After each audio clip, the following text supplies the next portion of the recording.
Welcome to Innovate Presents Entrepreneurs in Tech. Today, we're delighted to have our guest, Doug Shannon. Doug, pleasure to have you, my friend. Yeah. And Doug, I'll give a small introduction because if I really need to do a proper introduction, I would need probably a whole sheet over here.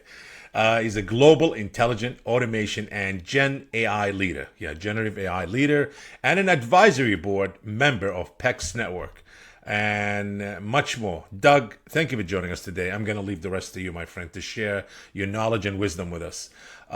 Please give us a small introduction about yourself and let's get into it. More insightful info and background. Yeah, so thanks for having me on, Bob. And overall, the main background I can provide is I'm not a researcher. I do a lot of research, but in general, I'm a practitioner. The things I'm going to talk about and the things I'm going to answer the questions and whatnot of what we're going to do here today is from a practitioner approach around enterprise technology, enterprise understanding, how your employees work and what that looks like in your own enterprise or your small to medium sized businesses. So, yeah, happy to add what I can and happy to take questions afterwards or whatever. Absolutely. You know, I grew up knowing the word, well, later on in life, I guess when I got older, I learned technology. Now nobody uses the word tech, it's all AI. AI kind of took over. Anything digitized, automation, AI. You know, let's start from the primitive way and I'll let you take the lead and then really dive into it because has it been misused? Yes, I see it. I'm sure you can shed some light on it also. AI, anything with automation or digital, it's being called AI.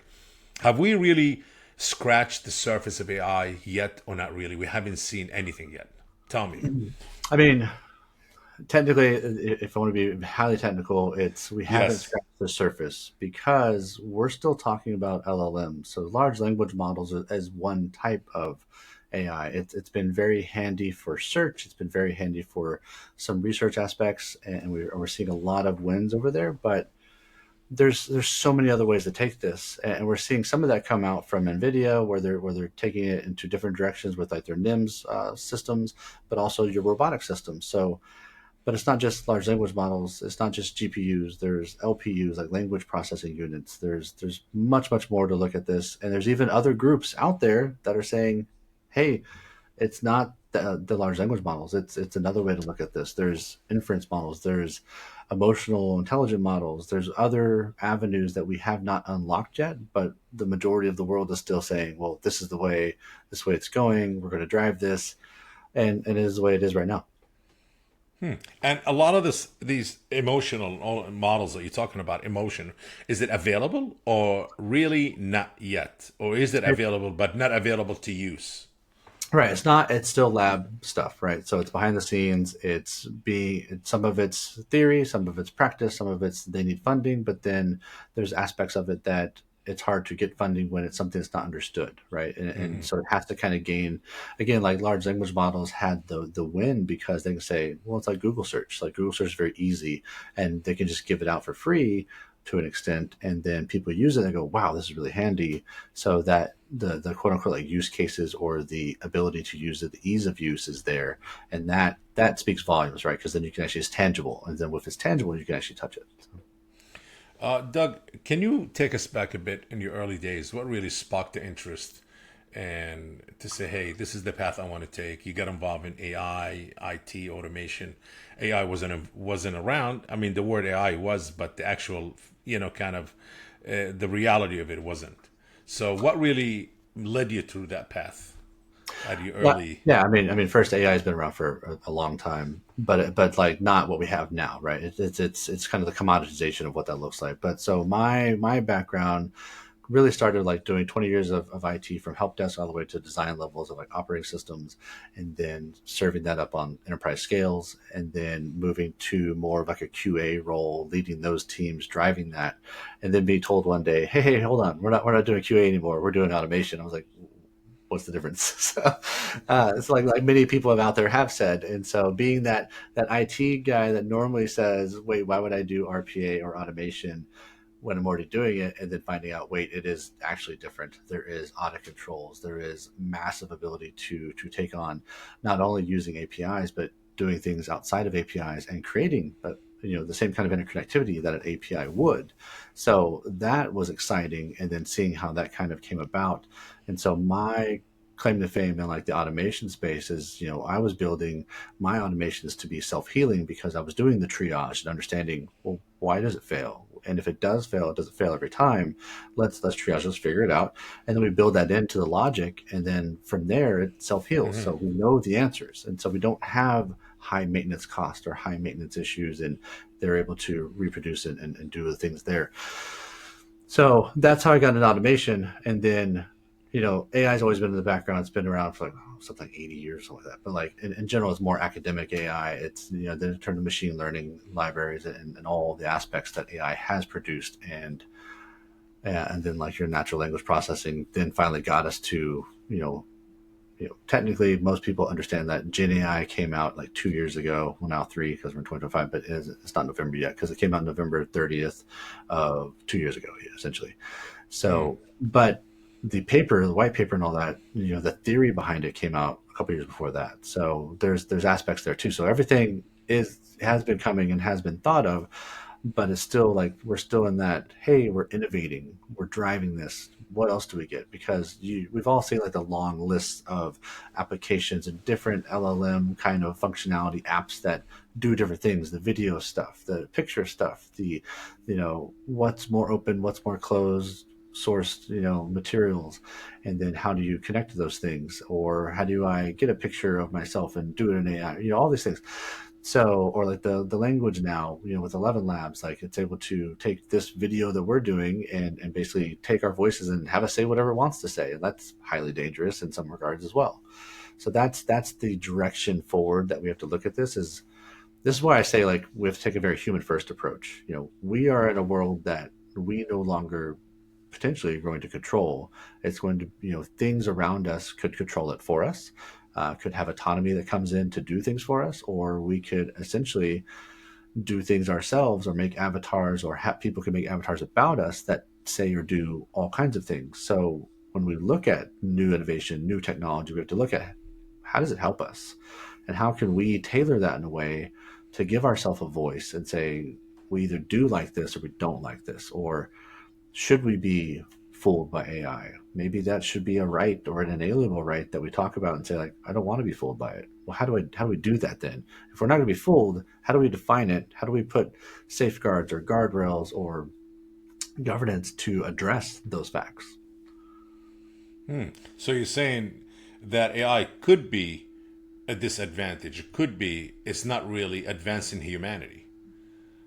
We it Well, more making us a bit more lazy later to think and to do things because we're gonna depend on automating and let AI think for us and give us the answers that we could think of ourselves, but it takes AI a second or a minute to give us whatever we need, and then later on that will become a disadvantage for us because we no longer, how should I say, productive anymore, because now we built a machine and let the machine think of everything. I mean, it could, right? That's where we have to make sure we don't fall into the traps, like the easy traps. People say like we're all going to end up like on the movie Wall-E, where we're all sitting in a hover chair, eating our chips and watching our TV. Is that the truth? Probably not, and definitely not for everyone. We can't speak for Mm-hmm. everybody out there. So, but what we can say is it depends on the technology and how we enable it, and depends on how. And some of the things I talk about is like how do you enable like your employees, right? How do you enable them? How do you empower them? And how do you embolden them to be better versions of themselves, or to make the right decisions, or to enable them with the right decision points so they can actually go, oh, there's the data that makes sense. Here's how we move forward. So, and this is where most people from the automation world and things are saying like, yeah, we need more human in the loop. Okay, well, human in the loop is great. I don't think that's where it's going to stay. I'm very much on the point of where we're going to be more, or the hope actually with taking a human first approach is that we're more human on the loop. Yes, these automations, this autonomy is going to be a part of our lives. It's going to take on roles, handle different goals that we're going for or the company's going for. And with that point, somebody has to be responsible, and that's really where we go back into what's it mean to be human, what's it mean to have values, have integrity, show responsibility, lead by example, all these aspects.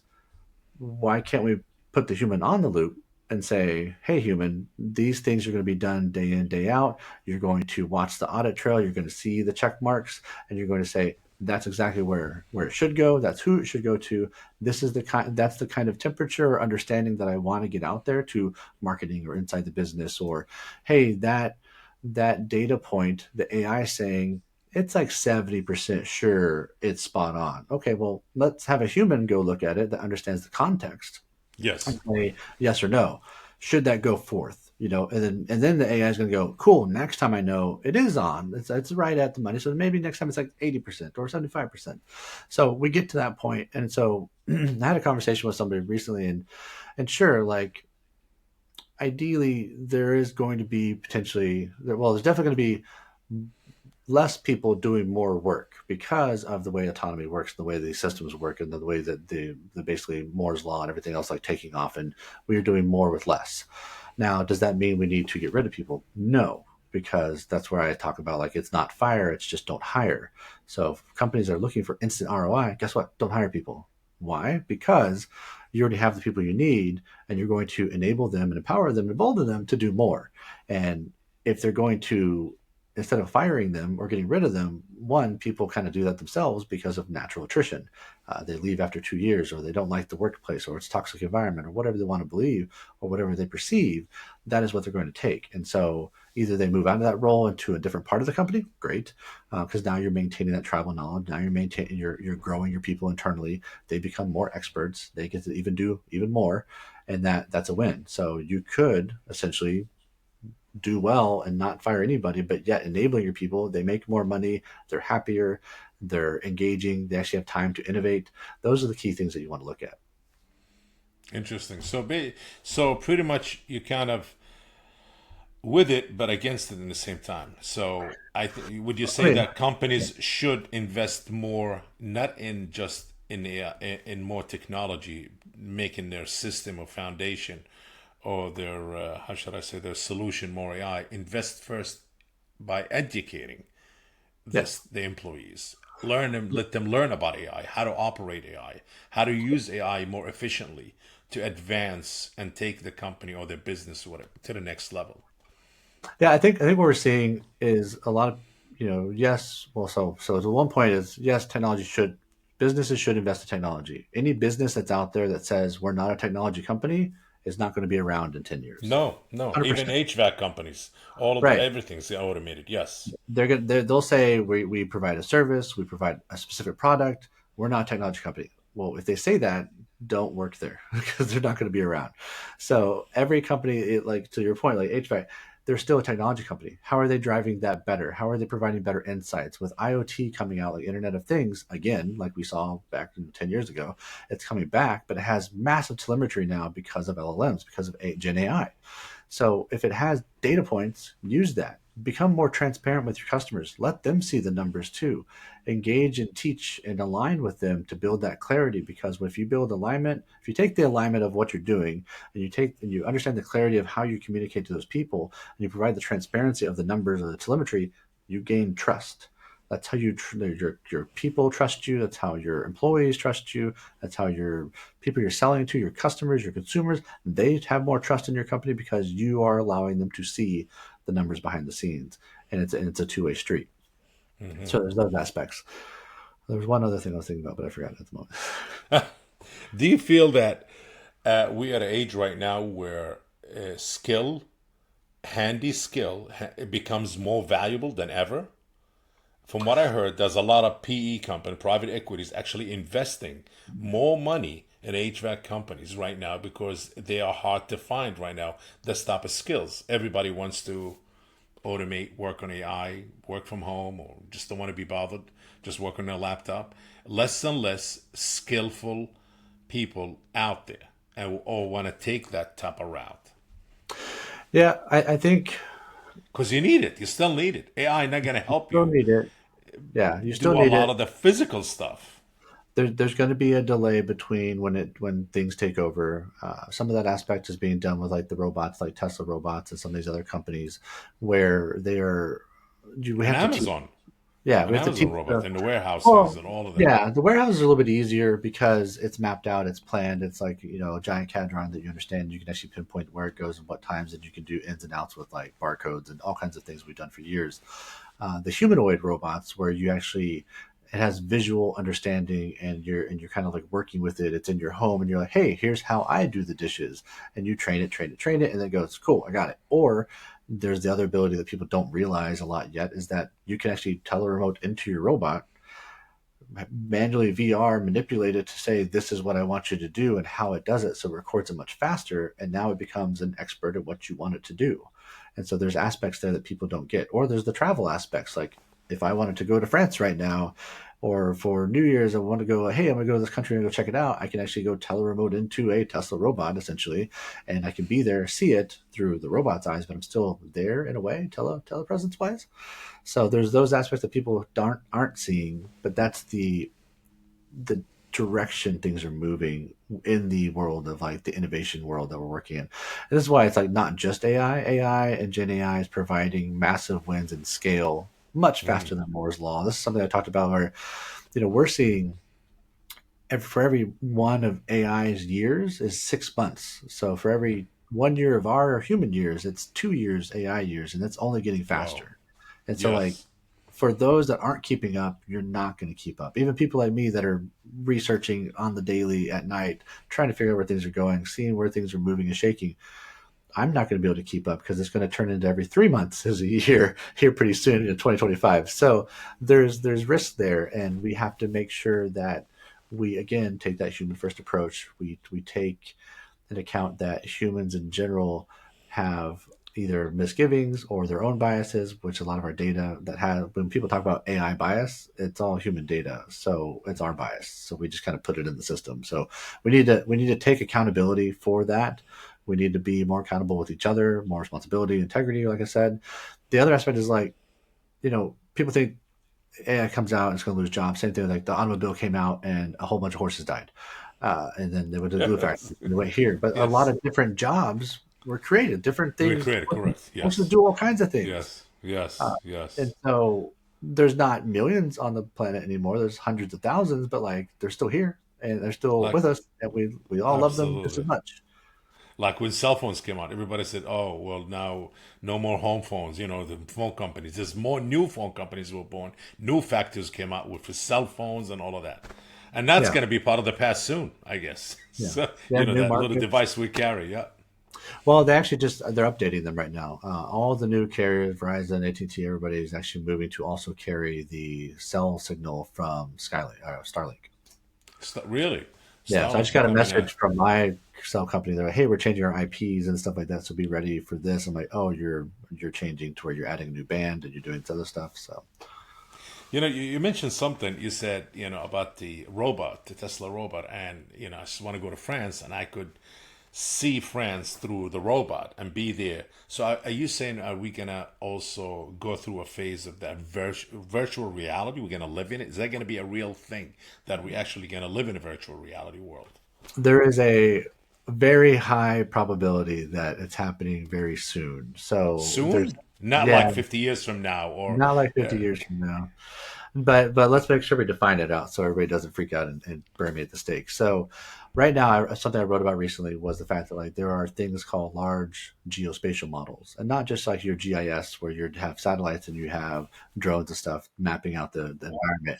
So what we have now, though, the proof of that is that the game on your phone, Pokemon, where you can like, walk around and you take pictures of stuff and you go hit Pokestops and whatnot, that is now turned into there's 10 million people playing that and 10 million people taking pictures and geolocating. And every time they touch a site and they spin a Pokestop, you know exactly where they are, you know what's around them. They're taking pictures of things. So they've made it to where this large geospatial model that Ninetex has, you can take a picture of a building on the front and it knows exactly what it looks like on the backside without even seeing it.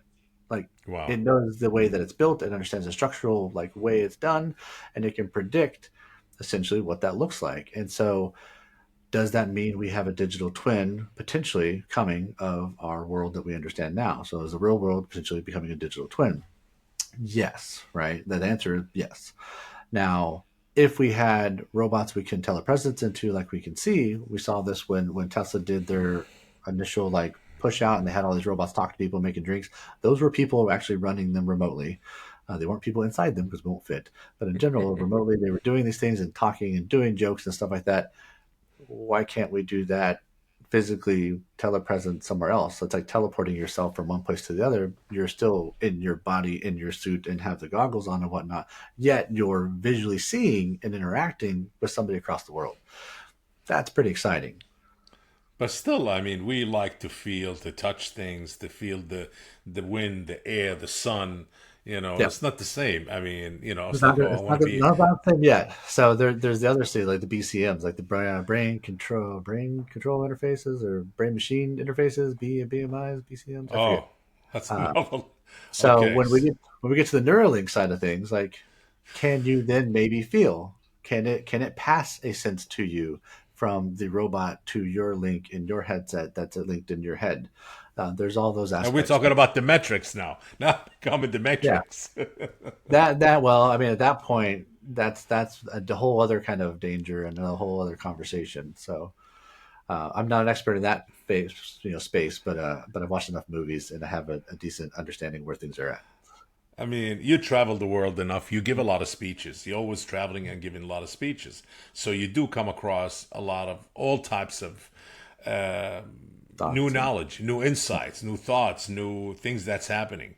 When was your last speech that you give?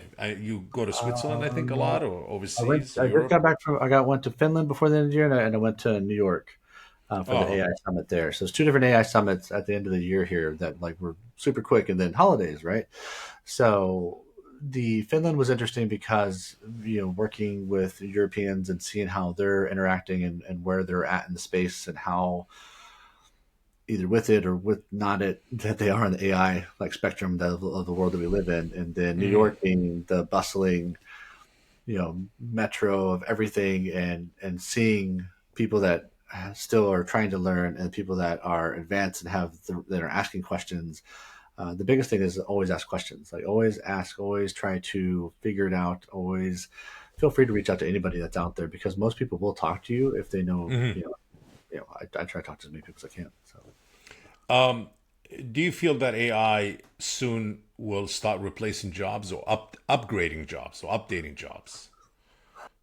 We no longer do this. It's AI does it now. My job is to do this and that. You know. yeah, I mean that's already been happening, right? Yeah. Even with one of the use cases, Klarna was a company that I even referenced because they were kind of doing it. Well, they did it wrong, and then they did it right. So they did it wrong because they automatically like replaced a bunch of people and put out all these like sales AI chatbots, Mm. and it seemed to work for them. But then they noticed, well, we lost some information, like we lost tribal knowledge, like the people, like we weren't doing as good as a job as we could have.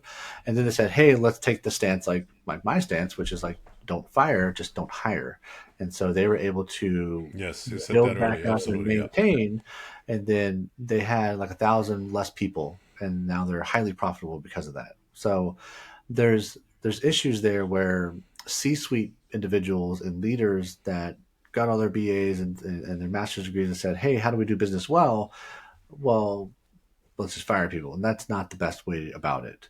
And so, what I'm seeing in the business and the companies and the larger systems that are out there is that some leaders are just like getting rid of people because they think that that's the way, or they're also kind of using AI as a scapegoat and saying, "Oh, see, we're going to replace your jobs. We might as well get rid of people."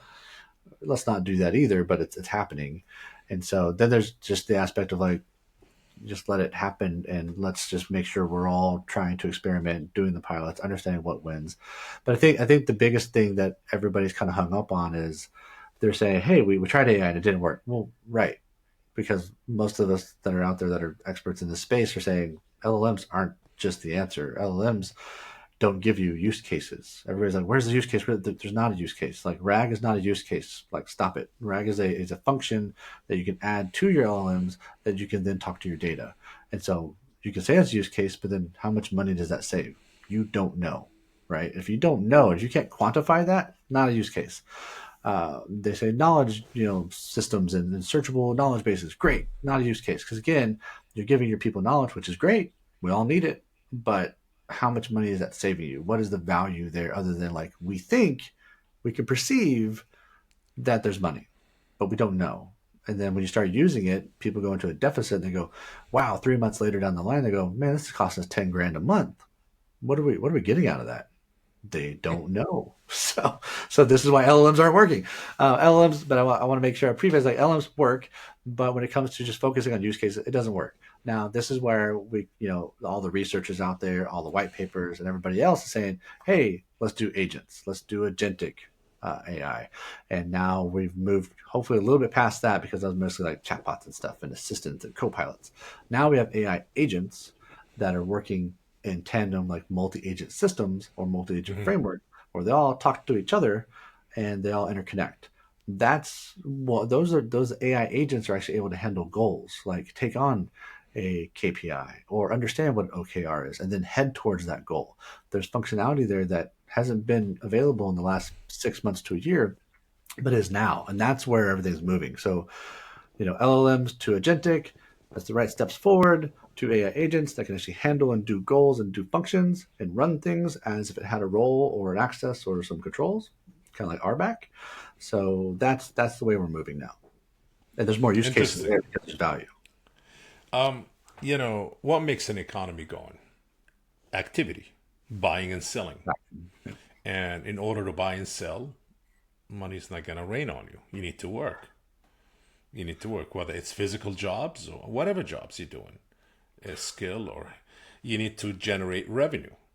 Mm-hmm. New generations going to school, graduating, going to college, they need jobs to make money.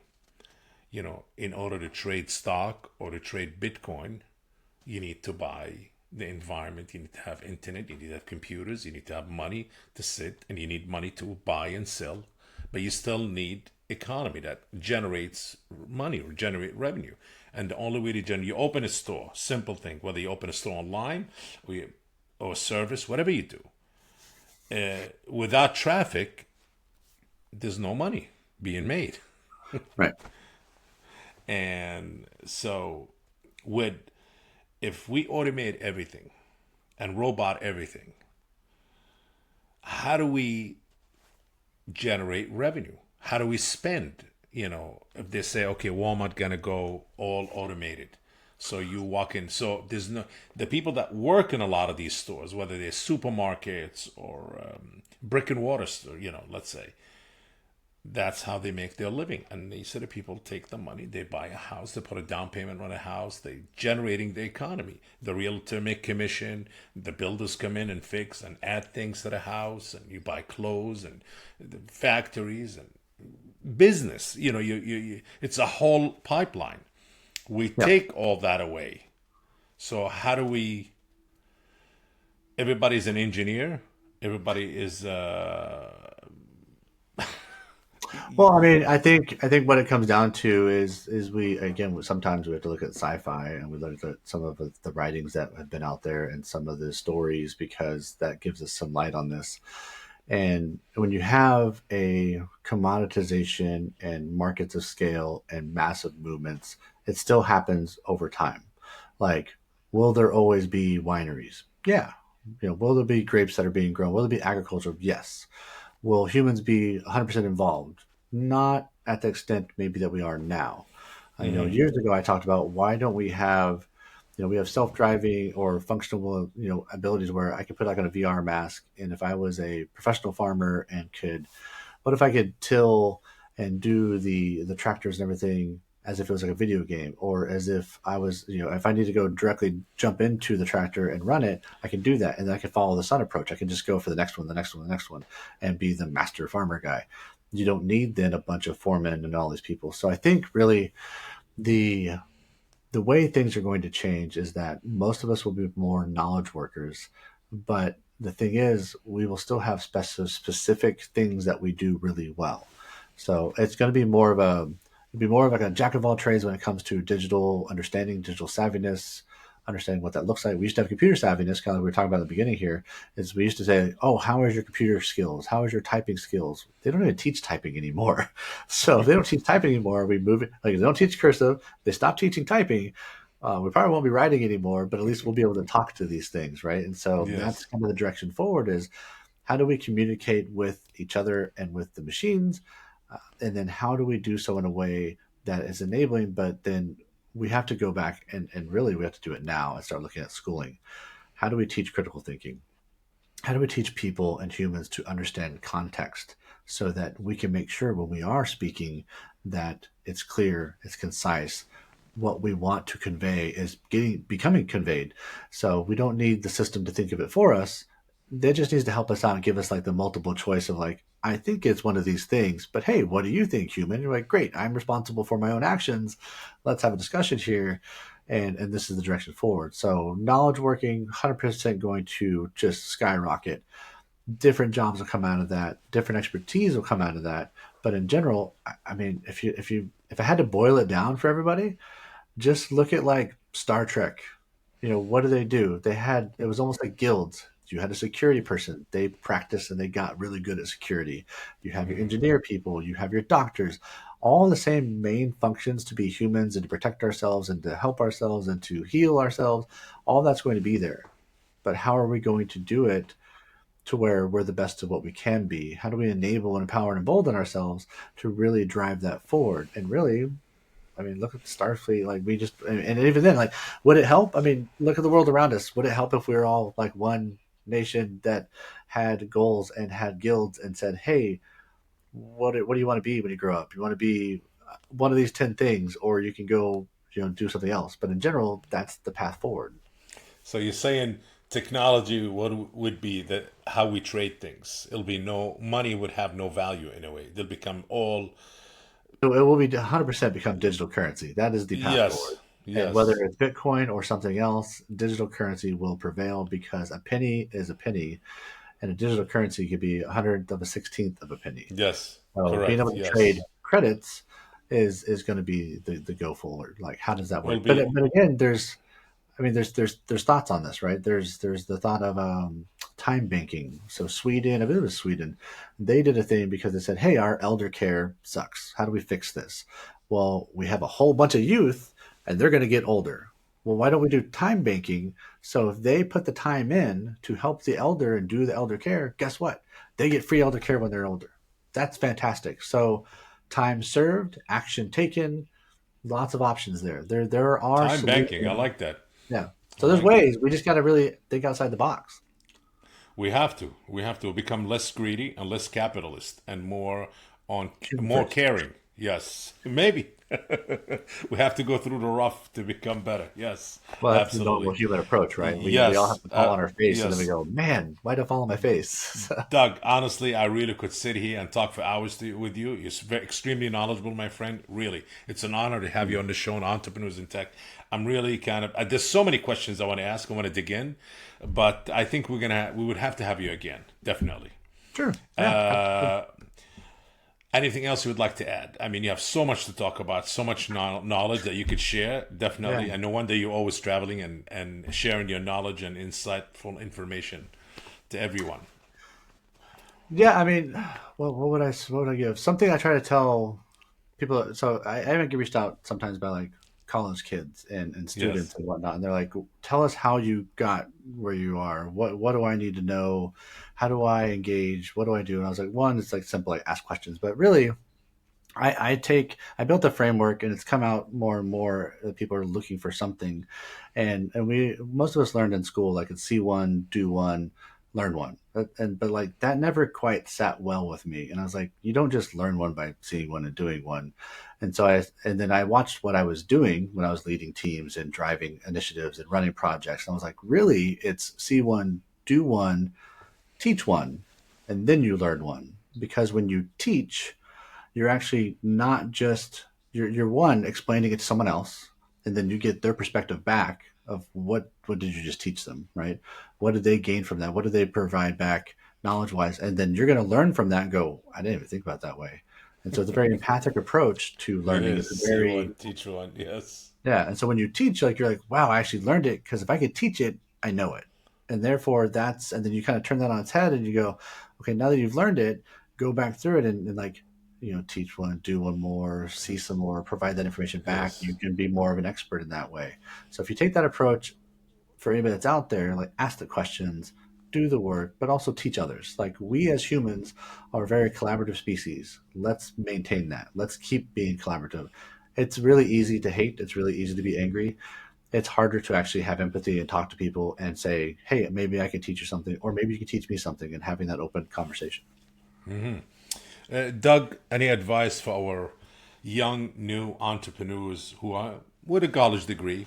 They storming out of the gate. Everybody wants to build their own AI technology. Everybody wants to be the next Elon Musk, the next Sam Altman.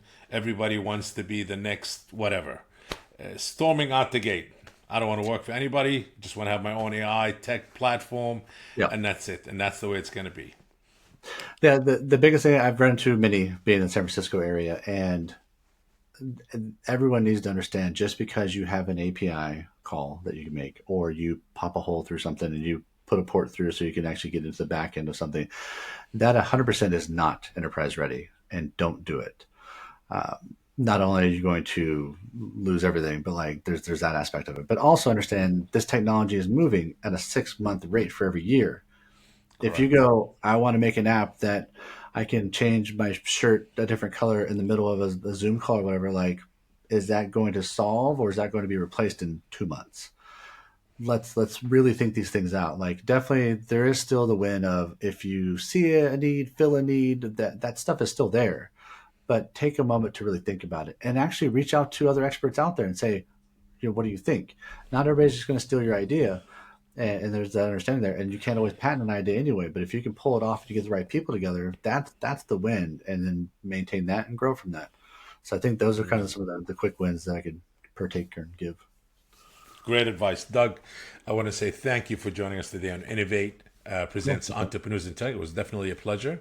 And for our audience out there, our viewers and listeners, please make sure to connect with us and follow us on social media. Until next time, my take is always keep innovating, stay curious, and always think out of the box. And take care.